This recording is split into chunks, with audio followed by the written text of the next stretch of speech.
প্রিয় দর্শকবৃন্দ, আসসালামু আলাইকুম। আজকে আপনারা জানবেন এমবিবিএস এবং বিডিএস ডিগ্রিধারী ব্যতীত অন্য কেউ ডাক্তার ব্যবহার করতে পারবেন কিনা। যদি না পারেন তাহলে কেউ যদি ডাক্তার ব্যবহার করেন তাহলে এর শাস্তি সম্পর্কে।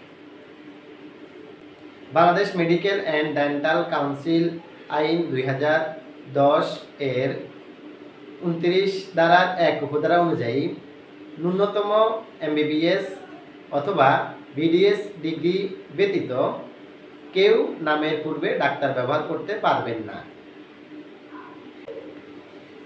বাংলাদেশে এমবিবিএস এবং বিডিএস ব্যতীত ডিপ্লোমা ইন মেডিকেল ফ্যাকাল্টি বা ডিএমএফ, যেটাকে অনেকে ম্যাথস ডাক্তার বলেন বা ডিপ্লোমা ডাক্তার বলেন, এবং ডেন্টালের ক্ষেত্রে বিএসসি ইন ডেন্টাল একটা ডিগ্রি আছে, আবার ডেন্টালের 3 মাস মেয়াদি এবং 6 মাস মেয়াদি ডেন্টালের সার্টিফিকেট কোর্স আছে, আবার 3 বছর মেয়াদিও ডেন্টালের কোর্স আছে। এখন যারা ডিএমএফ বা ডিপ্লোমা ডিগ্রি হোল্ডার বা BSc in dental degree holder, তারা নামের পূর্বে ডাক্তার ব্যবহার করতে পারবেন না এই medical and dental council act 2010 এর 29 ধারার 1 উপধারা অনুযায়ী। ডিএমএফ ডিগ্রিধারীগণ এই আইনে সংক্ষুব্ধ হয়ে 2013 সালে হাইকোর্ট বিভাগে একটি রিট পিটিশন দায়ের করেন যে এই Bangladesh medical and dental council আইন 2010 এর 29 ধারা কেন সংবিধান বিরোধী হবে না, অর্থাৎ তারা কেন ডাক্তার ব্যবহার করতে পারবেন না এই সম্পর্কে। আজকে 12ই মার্চ 2025 বুধবারে হাইকোর্ট বিভাগ রিট পিটিশনের উপর সিদ্ধান্ত দিয়েছেন। এই সিদ্ধান্ত অনুযায়ী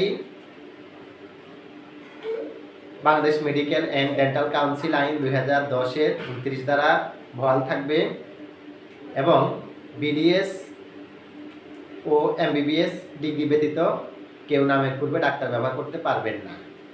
রিট পিটিশন আদেশে আরও বলা হয়েছে, আজকে অর্থাৎ রায় ঘোষণার দিন পর্যন্ত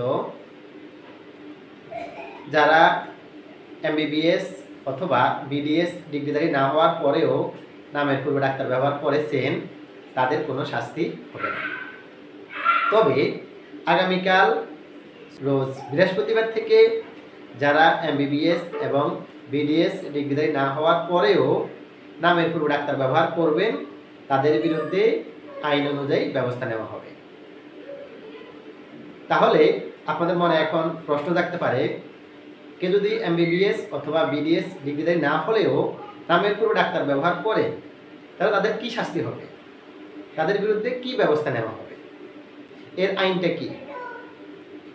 Bangladesh medical and dental council আইন 2010 এর 29 ধারার 2 উপধারায় বলা হয়েছে, কেউ যদি 29 ধারার 1 উপধারার বিধান লঙ্ঘন করে, অর্থাৎ এমবিবিএস অথবা বিডিএস ডিগ্রিধারী না হয়েও নামের পূর্বে ডাক্তার পদবি ব্যবহার করেন, তাহলে এর শাস্তি হলো 3 বছর কারাদণ্ড অথবা 1 লক্ষ টাকা অর্থদণ্ড অথবা উভয়দণ্ড।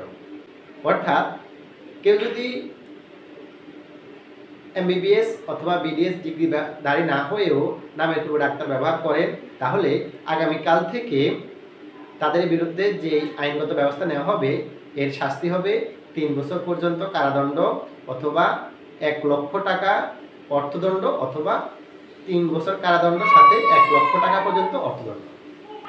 আশা করি যারা বিডিএস এবং এমবিবিএস ডিগ্রিধারী নন তারা নামের পূর্বে ডাক্তার ব্যবহার করবেন না। আপনারা সুনাগরিক হিসেবে আইন মেনে চলবেন, আইনের প্রতি শ্রদ্ধা রাখবেন। আমাদের দেশে গ্রামে একটি ফার্মেসি নিয়ে বসেছেন, তারাও নামের পূর্বে ডাক্তার ব্যবহার করেন এবং এলাকার সবাই তাদেরকে ডাক্তার হিসেবে চেনে। তাই যারা ফার্মাসিস্ট আছেন, এলাকায় ফার্মাসি ব্যবসা করেন, তারাও নামের পূর্বে ডাক্তার ব্যবহার করা থেকে বিরত থাকবেন। সবাই আইন জানুন, আইন মানুন এবং আমাদের চ্যানেলটি সাবস্ক্রাইব করে দিয়ে আমাদের সাথে থাকুন। ধন্যবাদ সবাইকে।